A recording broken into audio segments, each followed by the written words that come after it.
Good morning, everybody. Now, I need to ask, because I speak English, how many of you are comfortable with really fast, complicated English language? Okay, so yes, you are. If at any stage in our conversation this morning you feel like we're speaking too quickly or we've said something that doesn't make sense, just put your hand up. I'd hate for you to come all this way, and for us to come all this way, actually, and for you to miss something because I got excited and spoke too quickly. Anyway, good morning. My name is Toby Desforges. This is Mike Anthony. Today, we're going to talk to you about what's happening in retail globally, what that means for you, and what you might be able to do about it. That's really what we're here to do all together. I should tell you a little bit about us. Maybe, Mike, you'd start? Yeah, I can. Good morning, everybody. Toby's been very, very gracious, because if anybody talks too quickly, it will be me.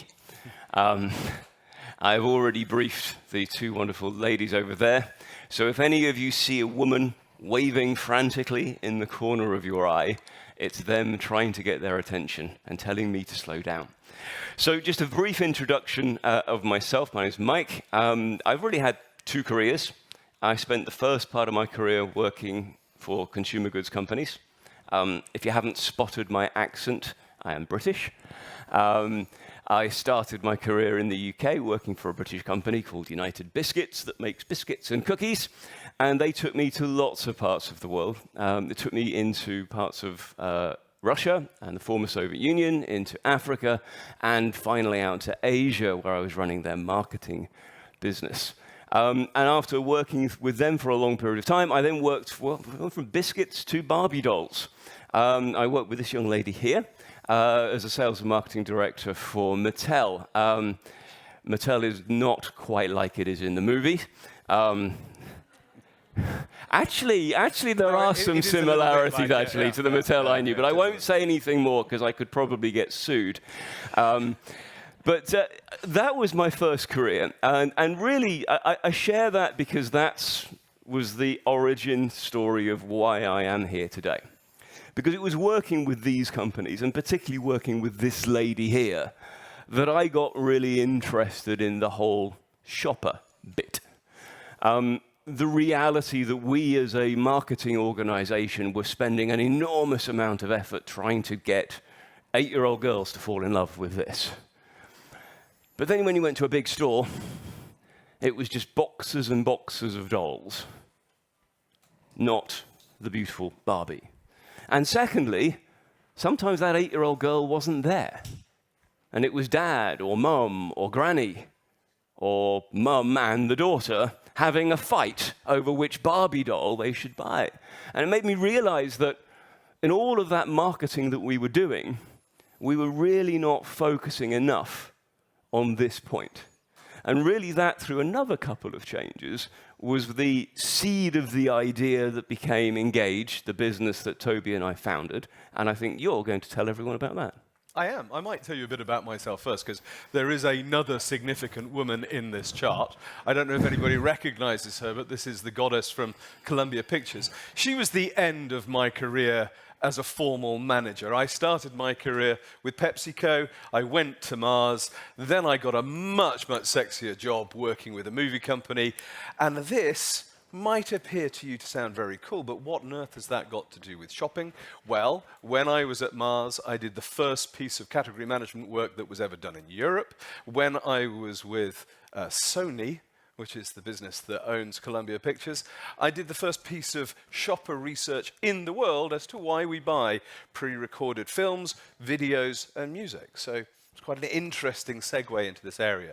Mike and I founded this company, Engage, in 2005? It was 2005. We're nearly 20 years old.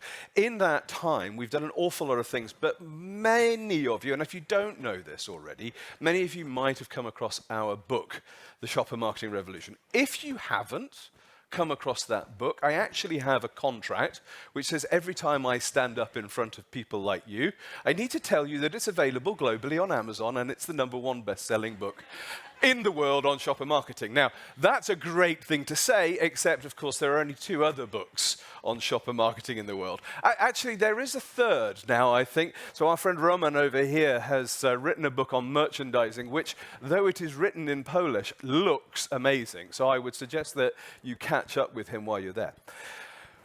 We wrote this book because we are very, very privileged to work with some amazing businesses. Some of the businesses you might be working for yourselves, or you may have seen their brands around the world.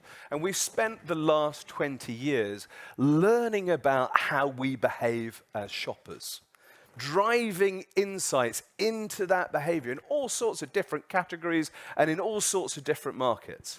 And then we've helped people to shape strategies from that that really deliver an improvement in the return on investment that they make in their brands.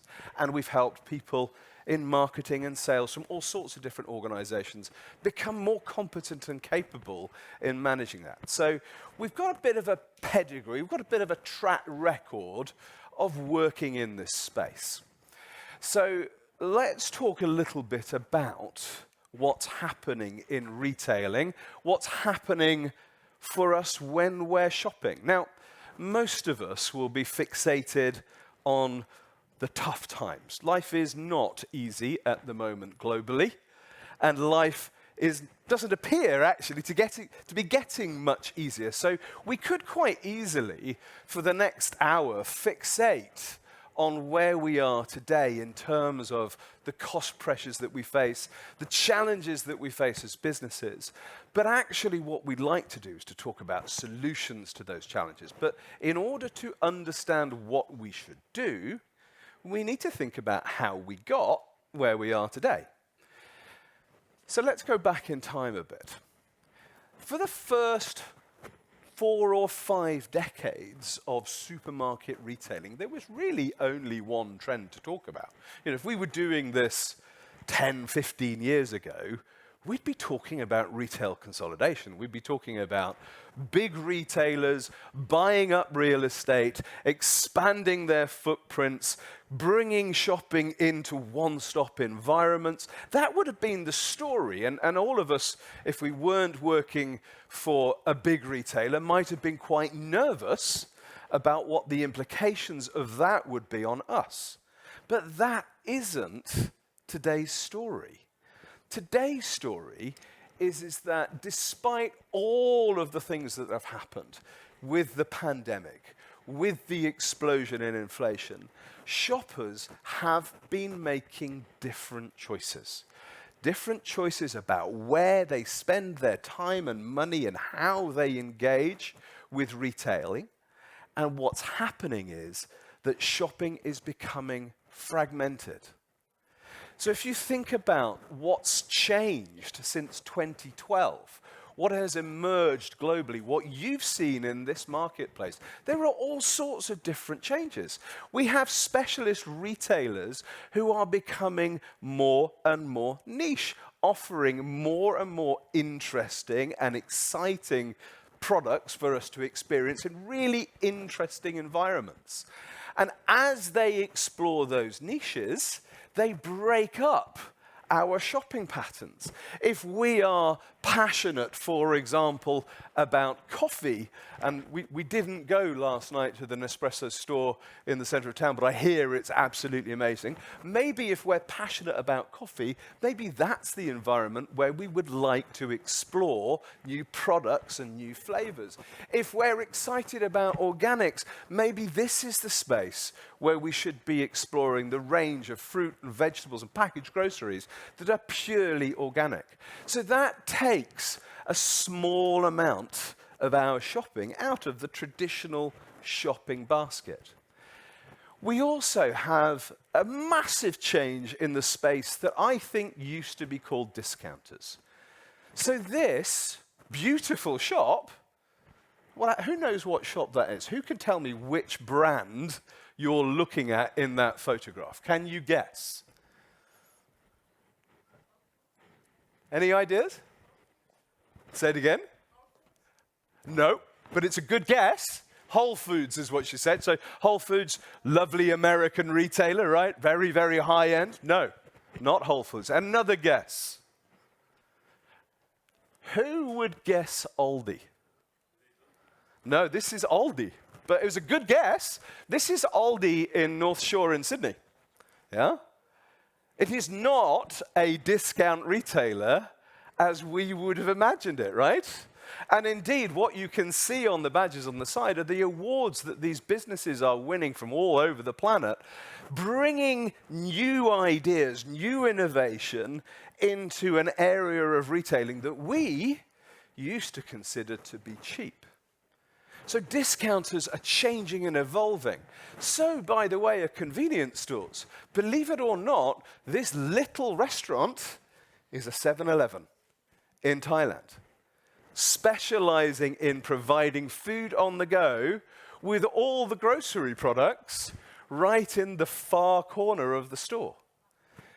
So people have started to reimagine formats, and people who own large stores have started to reimagine the spaces that they bring to life. So if we have a look here, this is a retailer in Lithuania that has created a specialist sushi counter. This recycling point is from a major retailer in Poland. So what retailers are beginning to do, even if they have that one-stop shop story, is they're creating new spaces, new environments for us to engage in as shoppers. And people like, has everybody heard of Alibaba here? Yeah, this is the world's largest internet retailer, right? I mean, we must have heard of it. So even in that space, we see an online retailer going offline, but completely rethinking what they mean by retail. So this is Hema. It's in most of the major cities in China now. It is a really interesting environment. You know, it's got all of the groceries products that you would expect to see in a regular environment, but you can also buy fresh fish, in this case, a fresh crab, or you can have your products cooked for you on site. But not only is it a retailer, it's also a drive-in, drive-out quick commerce environment. So a completely different way of thinking about retail spaces. And of course, online shopping is happening too. And as we start to think about what we can do with online retail, we start to invent new ideas. So one of the things that I particularly like at the moment is these recipe boxes ideas. I don't know if that's something that you have in the Czech Republic yet, but yeah, you do, yeah? So, I mean, they're super. You know, I've got 5 children. So cooking for 5 children on a regular basis is something of a challenge. If anybody has more than 3 children, come and talk to me about it. There aren't many of us. But one of the great things about these recipe boxes is that they arrive with all the food that you need, yeah, to cook a new meal every week. So super innovations there. Innovations in quick commerce. The ability to order and have delivered in literally moments what you want. So I was talking to some young marketers at a conference last week or the week before last, and they were talking to me about how they buy products in London. Most people live in shared flats if they're under 30 in London. So what this group was talking about was saying, you know what, when we don't have an ingredient for a meal that we're cooking, we don't go out to the shops. We whip out Uber Eats or Deliveroo, and we have that ingredient delivered. Oh, and by the way, we might buy a bottle of wine or 2 as well while we're cooking the meal.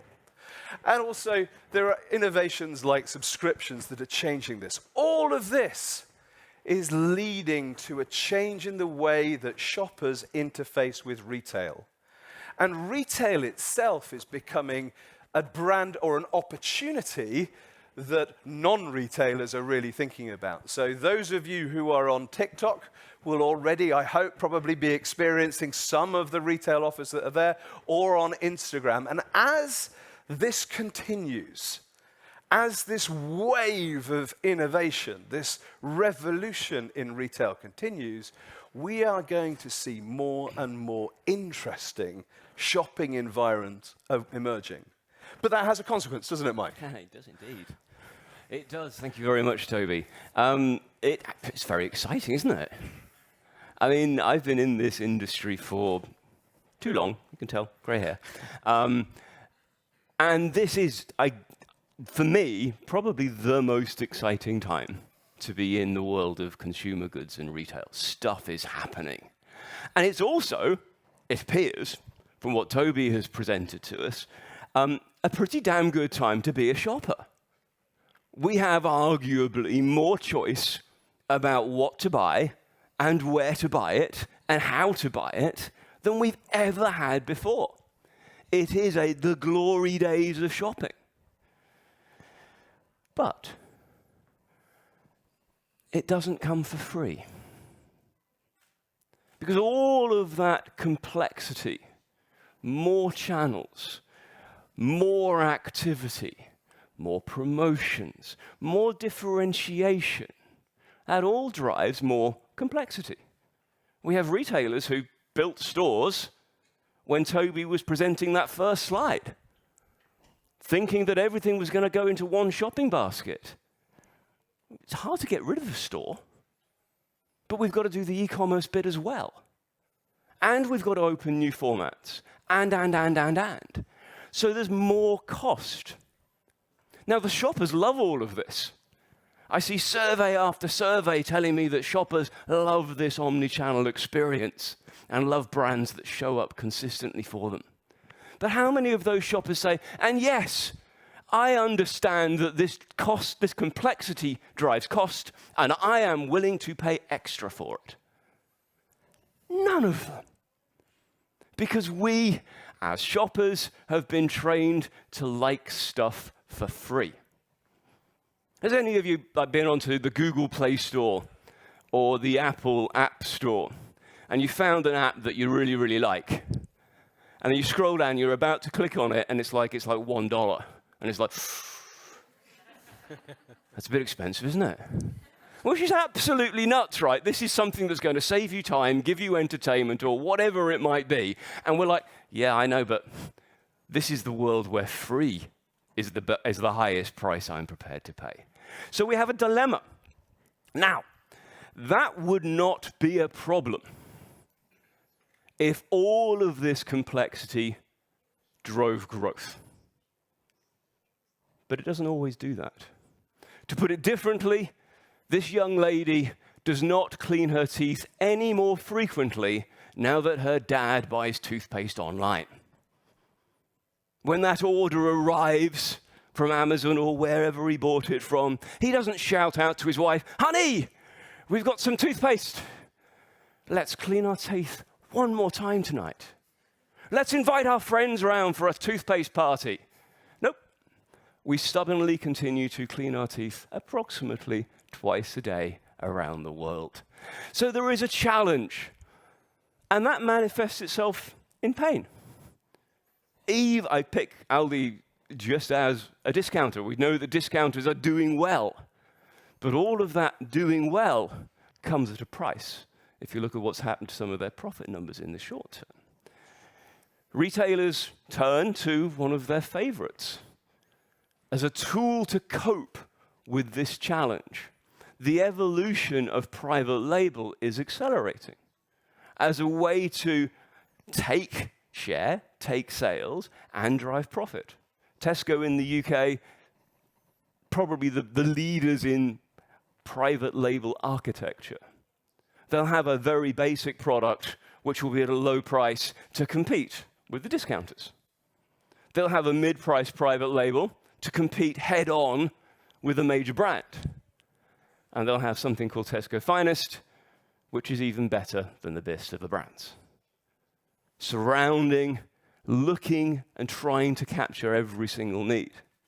And really putting pressure on brands to have to step up. Here you see, I pick an example that I got about 20 of these I could do, but Heinz tomato soup, a pretty big brand, known for making good quality product, and currently on sale for £1.70 in the UK. That's around about 50 for you guys, I think. And it scores a quality blind test 69%. Sainsbury's, a third of the price, blind test, tastes better. Brands have to step up because it's getting tough. And right across across Europe, you can see Czech in the middle there, private label is taking share as retailers use it as a tool to cope with the pressures that this environment is bringing. What else is happening? Those big stores I talked about, and that fragmenting shopping basket that Toby talked about, leaves retailers with a problem. What do I do with all this space? Well, one of the things they do is they get other retailers to come in and use that space. So this is a Yo Sushi restaurant takeaway, another retailer within a retailer. This is the entertainer, a toy retailer within a supermarket. All about thinking about rethinking the assets that we have. But still, the search for additional profit and revenue continues. And that brings us to the latest, biggest stream of revenue, which turns retailing on its head. Moving from selling stuff to shoppers at a profit, I'll buy it for $1 and I'll sell it for $1.20. It's like, no. Instead of selling things to shoppers, I can start selling shoppers as an audience. And you see in the US, Amazon leading the charge with $30 billion of revenue, which is at around about a 90% profit margin. Now, grocery retail makes an average of about 3 or 4% profit margin. So to get $30 billion of profit out of selling stuff, you've got to sell around about $500 billion of stuff. That changes the game. And we'll talk a little bit more about that at lunchtime. So we see changes in the way shoppers behave, changes in the architecture of retail, changes in how retailers and brands respond. What do we need to do about this? Well, our thesis, if you like, is that it is the shoppers that are changing. And therefore, the answer to how do you cope with this disruptive and challenged environment is follow the shopper. Let's not be brand-centric. Let's not be store-centric, category-centric, but let's be shopper-centric. If we can put the shopper at the heart of our thinking, then we're going to be more successful. So Toby and I could talk for days about shoppers. In fact, we run workshops where we do literally talk for days about shoppers. And if you're interested in that, come along next time we're doing one. But we've picked out 4 key ideas that illustrate this focus on shoppers. First, about thinking about shoppers first, that shopper centricity. Secondly, about choosing where we're going to win. It's complicated. Being everywhere all of the time is going to be expensive. So what are the must-win battles? Then we'll talk a little bit about a concept about barriers, which is the heart of really good shopper marketing. And then lastly, we'll wrap up with some talk about promotions, which I think it was over 60% of grocery at the moment in Czech is sold on promotion. So that should be interesting. We'll talk about how to make the dangers and promise of great promotions. So Toby, you're going to take up the first couple and then I'll pick up the rest? I am. Cool. I'm going to talk a little bit about shoppers. And I always start these conversations with a simple question. Are consumers and shoppers the same? I mean, are they? It's one of the things. If I talk to a marketing team, they all say, consumers exactly the same as a shopper. And I think, well, let's think about a cat, shall we? How many cats do we see walking through the aisles shopping? That's a really silly idea, but it does help to illustrate, right? That there is a difference, isn't there? But there's a difference in the environment as well. You think about, we've got guests from Nestlé here today, and Jirka was very, very generous last night, took us to show us Prague. If you think about, the coffee consumption occasion, at least the coffee consumption occasion for me, it's probably the most important consumption occasion for me in a day. It is certainly the most essential after my shower, is I must have a cup of coffee. Now, I have some preferences. I'm afraid not Nestlé. But I particularly like Lavazza. It's a thing that I like. I like the aroma. I like the crema on top. I like the way it makes me feel. I like the mouthfeel. That's a wonderful experience that a coffee master has crafted for me. And then I think about where I buy coffee. And I think about that environment. And I think, wow, it's jolly different, isn't it, to that experience of having my first cup of coffee in the day. So clearly, there are differences between the consumption occasion and the purchase occasion. And those differences mean that we have to, as individuals, respond differently. When I think about it, how many products are there in the average supercenter? 80,000, maybe? Yeah. 20,000 promotions in the average supercenter? 3,000 pieces of point of sale.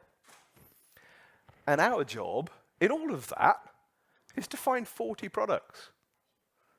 That's quite complicated. I mean, just think about all of the different complexity that we've got. We spend 80% of our time wandering around the stores looking for stuff. Yeah? So you think about, I spend maybe an hour and a half shopping in a supermarket. 80% of that is trying to find 40 products. You know, on average, of those 3,000 bits of point of sale material, I'm going to see 1.5% of them. Yeah?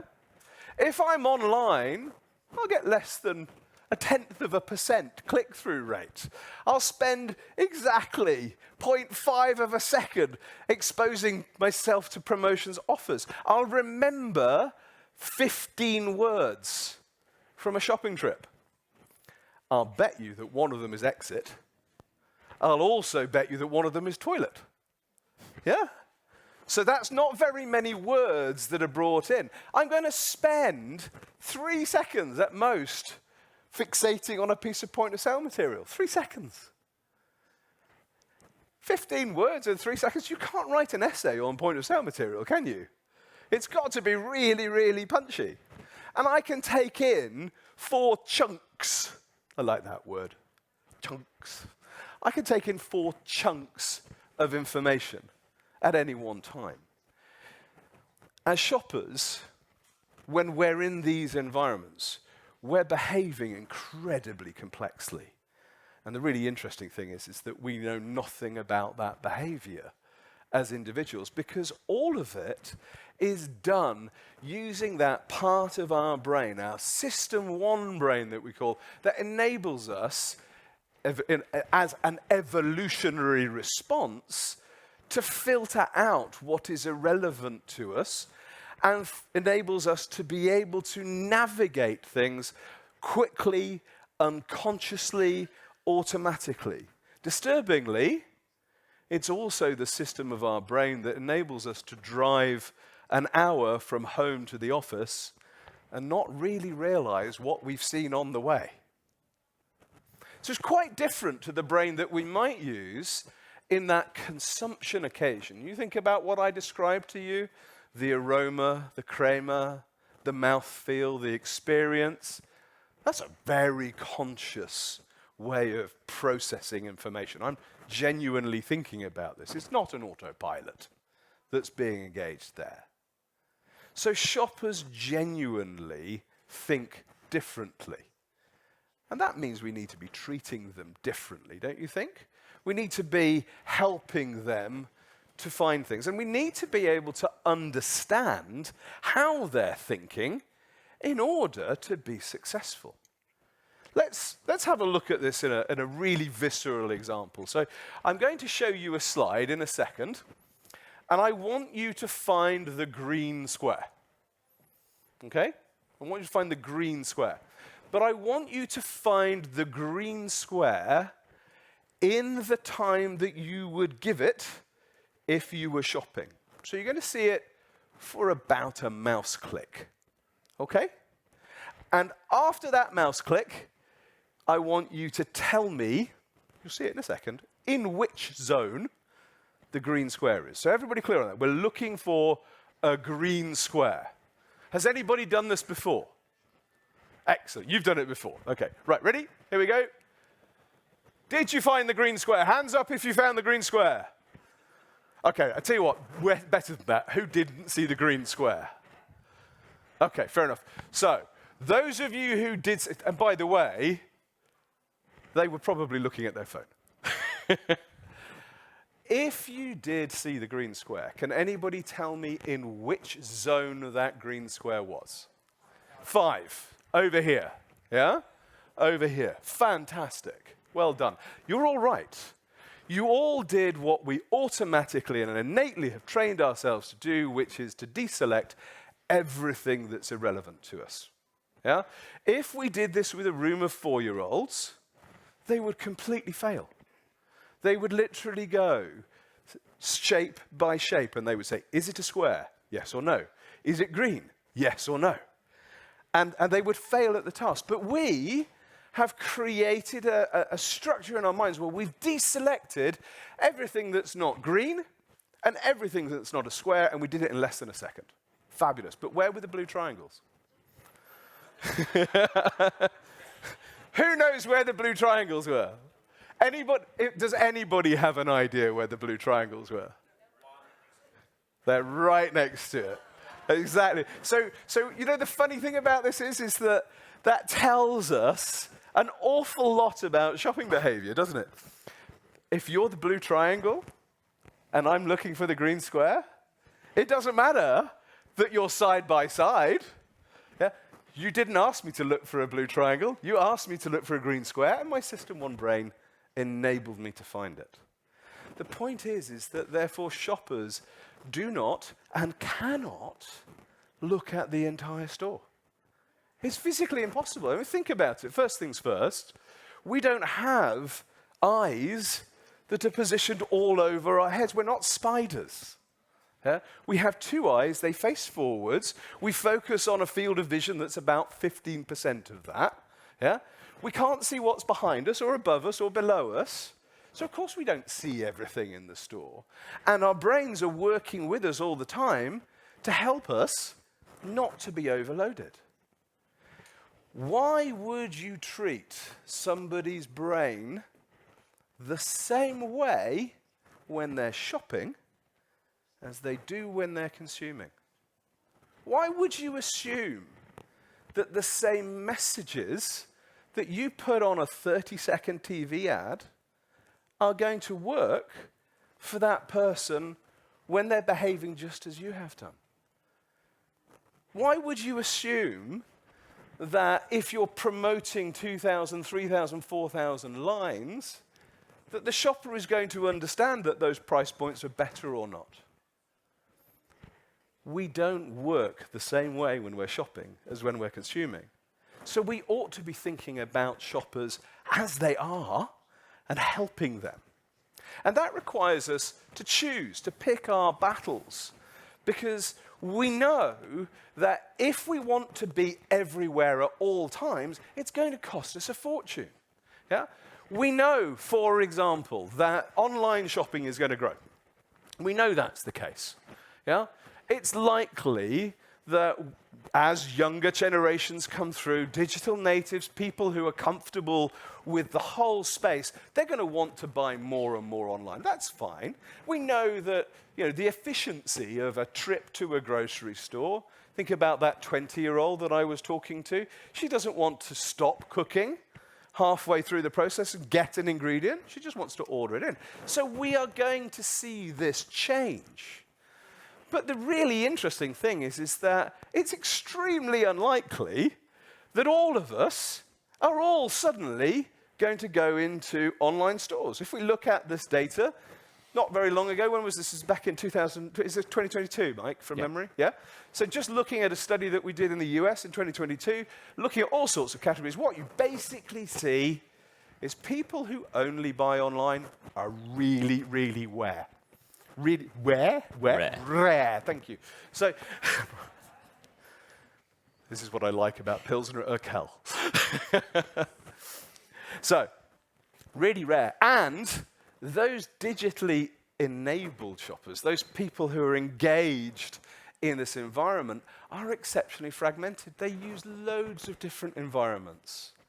They go loads of places. They're very comfortable in dealing with specialist retailers, in buying in different spaces like TikTok. So for them, they start to look at retail as a totally different place. They look at retail as having all sorts of reasons for a visit. They think about the convenience of being able to call something in straight away. They think about the cost to them of having to get into the car or onto a bus, but they also think about whether they're going to get better deals or not. They think about what the retailer offers them in terms of curation, in terms of providing them with a more personalized experience. And they don't really love shopping in the generic, general environment of a superstore. But they also choose offline channels for all sorts of different reasons. They'll go from one place to another because it satisfies diverse needs. So we know that, yeah, there's a group of shoppers who are going to behave very differently to the way that some of us learn how to behave. But at the same time, there's going to be a whole load of shoppers that aren't going to change. Yeah? There's a whole bunch of people who really don't go online at all. They tend to be less affluent, we find. They tend to be older. They tend to have a lower frequency of shopping. Yeah? They tend to use really big stores. We know these are all true. So in this world that we're creating, and in this world of fragmentation and change, there will be many different types of shoppers that we could be targeting. And we have to be selective. We have to choose the consumers who will drive growth and the shoppers who supply those consumers effectively. And we need to make sure that we are looking at generating, building, and participating in channels where we can influence their behavior really effectively. If we take those two steps, think shopper first, pick our battles, we're already beginning to address some of the challenges. But there are two other things that Mike's going to talk about. There are. So if we know who we're talking to, and we know where we're going to talk to them, and we know what we want them to do, then it's a case of, well, what are we going to do? How do we apply that, if you like? How do we apply all of the things that Toby's talked about understanding shoppers and thinking like shoppers? How do we apply it to actually getting shoppers to do what we want them to do? Again, there's lots we could talk about, but I want to share two thoughts here by way of a case study. The first is about barriers. All right, so I've got the marketing background. I spent a lot of time in marketing. Anyone here kind of know of the 5 W's as a way of thinking about a marketplace? So the who, the where, the when, the why, and the what. You've seen that? Yeah? A few people nodding. All right. So we've got the 6th W, the why not, which I love as a marketing question. And as a shopper marketing question, I find it really powerful, right? You've created a fantastic store. It's brilliant. It's packed full of great stuff. Why do people not come here? I've got a great brand. It's awesome. It's brilliant. Why are they not buying it? Because if you can answer that why not question, it helps you understand exactly what you need to change. It's really, really powerful. And the best way to illustrate this is with an example. So here we go. This is little jars of herbs and spices, dried ones, yeah? And a simple consumer insight, the consumer why not? Young people are not using herbs and spices because they don't really know how to use these when they're cooking. So if you're a marketer, what would you do? You've got young people, they don't know how to use your product when they're cooking. What would you do as a marketing team? Any ideas? Explain how. You do recipes. You maybe get some influencers on TikTok to cook this stuff using your products, right? That's what you do, which is exactly what they did. Trouble is, it didn't really work. It worked a little bit, but it didn't work very well. And that was because they had asked the why not of consumers. What they'd not done is ask the why not of shoppers. Now, I don't know what these shelves look like in Czech, but this is what it looks like in the United Kingdom and many parts of the world. It is a wall of little jars. Now, if you've shopped this category many times, that wall of little jars is really straightforward because they're in alphabetical order. So it's really, really easy.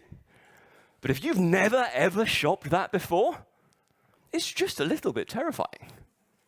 And it's like, oh. And then, when you finally work out what you're after, you see the price tag. This is £1.25. That's one US 50. I can't remember what that is for you guys, but About 50. About 50 again, right, okay. So that's not bad. But if I'm cooking a meal, I'm going to have 3 of those.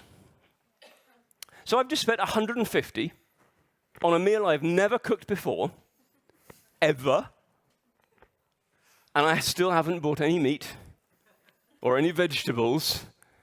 You know, Deliveroo is looking like really good value right now. Now, if, again, you're in the category, you know that each of these little jars, you will make 20 or 30 dishes, right? It costs virtually nothing. But to the first-time shopper, it's really expensive. So the minute you think, to Toby's point, which shopper am I targeting? What do I want them to do? And then hone in on the why are they not doing it? You come up with a different solution. And it doesn't have to be clever, but it is a little bit genius. It's just a blister pack with all the herbs and spices you need to make it, and they sell it for $1. It's got the recipes printed on the back so that you know how to make it, and you're encouraged. There's several recipes. You're encouraged to do it again and again and again. And there's a little money off coupon so you can go back and buy the full jar once you are now a confident cook. Really simple, but overcoming shopper barriers. All right, so quickly, the last one. I want to leave a little bit of time for questions. If anyone does have questions, don't forget to pop them in through the QR code that we had before, and Toby and I will take those later. But I do want to make sure, given that you guys apparently love promotions, more than anybody in the world, it appears, that we do talk a little bit about promotions. Promotions are dangerous if we don't use them carefully. Stella Artois used to have a tagline that said it was reassuringly expensive. It's worth paying extra for. But when you go to a supermarket, it's stacked up like cheap beer right next to everybody else. How many impressions does Perfection has its price on their website get versus the impressions you get walking down a store and seeing a brand? So we need to be careful. We also need to be careful that, remember what Toby said? Shoppers are different. And they're different when it comes to maths. I'm going to do a little bit of maths now. Is that all right? Yeah? Okay, so some shopper maths, good or bad. The one on the left, €5. Spend €25, save €5 off your next purchase. So how much of a discount is that? Spend €25, get €5 off my next purchase. How much of a discount? Give me an answer. It does. There's always one. You ask a bunch of shoppers that, and 95% of them will say that's a 20% discount. Yeah? Because that's what my System 1 brain says. Because my System 1 brain, and your System 1 brain, was taught 5 times tables when we were at school. We can do 5 times table. So our System 1 brain says, yeah, I got this one. It's 20%. But of course, it's not, because you have to buy the next basket. And in this case, you have to spend another €25 on the second basket. So it's a 10% discount. Shopper brain doesn't get it. On the right, we have 14 cents per bowl for breakfast cereal. Now, I don't know about your school. I did a 5 times table. I did a 10 times table. I didn't do 14s. So when my brain, my System 1 brain sees 14 cents per bowl, my System 1 brain says, yeah, no, I don't know that. You're not talking my language, and suddenly System 2 brain wakes up. And System 2 brain is grumpy because we're shopping, and System 1 brain is supposed to be doing all of the work. And System 2 brain says, 14 cents. That's a strange number. How did they come up with 14? And while they're at it, how big's a bowl? Because my daughter eats quite a lot of cereal, so her bowl could be big. So her cereal could be more than 14 cents, and before I know it, my brain is thinking about one thing. My brain is thinking about how expensive cereals are. And what happens with this is that cheap cereals sell more. Yeah, Cheerios sell more too, but we get the brain to think about price. We get the system 2 brain to think about price. So private label cereals go through the roof. Now, I'm not saying one of these is good or bad, but if we think about pricing decisions as literal, and the shopper sees what we think they see, and we don't put it through that shopper filter, we're likely to get it wrong.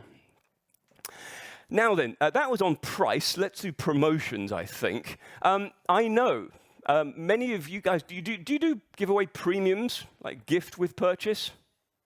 That type of thing? Yeah?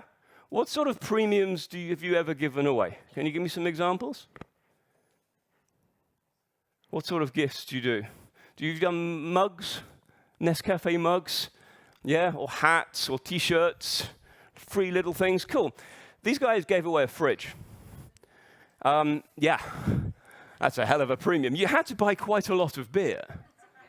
In this market, that probably wouldn't be a problem, but you had to buy quite a lot of beer. But it was built out of a super insight. And I don't know how people shop here in the Czech Republic, but this was originally done in the United Kingdom. And in the United Kingdom, when you go to a supermarket, often you have a guy and a lady. They go shopping.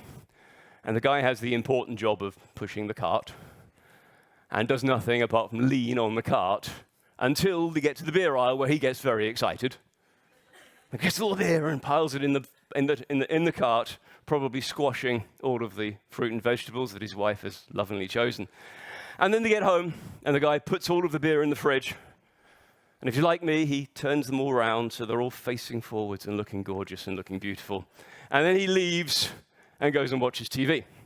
So then the match is on later, and he's about to watch the match, and he goes to the fridge and he opens the door up, and the beer is gone. And in its place is broccoli and yogurt. And I don't know about you, but watching a football match or an ice hockey match, eating broccoli, it's just not the same vibe, right? And the other thing that's not the same is drinking warm beer. Now, men, we are tough, right? Beer drinkers are tough. We will drink warm beer if that is all there is there. But we don't drink as much. So this had a simple question. Why are people not drinking more beer? Because it's not cold. It's not about getting them to buy more. Getting people to buy more beer is easy. The barrier is getting them to drink more. And the barrier is cold, ready to drink. So a simple idea, you give them a fridge. Yes, it's expensive, but it doubles consumption of the category, so it's worth doing. So promotions can be dangerous. It can be expensive. We can train shoppers. But if they're strategic and they're shopper-focused, they can be incredibly powerful. So what does that mean? That means we need to work differently. We need to really understand shoppers, build insights, both as retailers, as manufacturers, and together. So we really understand these shoppers. We focus on the right shoppers, focus on the right environments, and think shopper, not category. We make sure that it's not just a shopper marketing team who are shopper literate in our organization, that everybody understands it. And we work together, and this will be a topic of the lunchtime session that Toby and I are going to run later, that we work together to build that understanding into shoppers, creating real solutions that improve things for shoppers, attract them to our retail environments, and then get them to buy stuff. So that's everything I think we have to say. You can keep in touch with us. We write articles on a regular basis on LinkedIn and on our website. So please keep in touch. Reach out anytime you like, and we'll see you online. Other than that, I think if we've got a few minutes for questions, if any questions have come through, I'm not sure.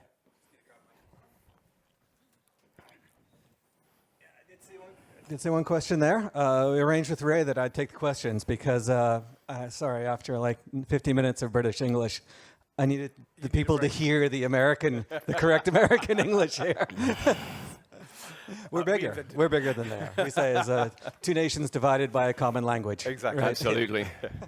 So good. So I wanted to ask if we can get the question. We have it right here. Oh, we have first question here. Inflation. What impact has inflation had on shopper habits, and what can retailers do to keep shoppers engaged when prices are higher? Should I pick that Have you up? studied that? Should I Because pick it's up a big topic in the last couple of years, obviously. Okay, it's a tough one, right? And if I had the answer, yeah, I'd be very, very rich. I think the challenge here is to remember that when it comes to price and when it comes to inflation, yes, there are people who genuinely have no money and cannot afford stuff.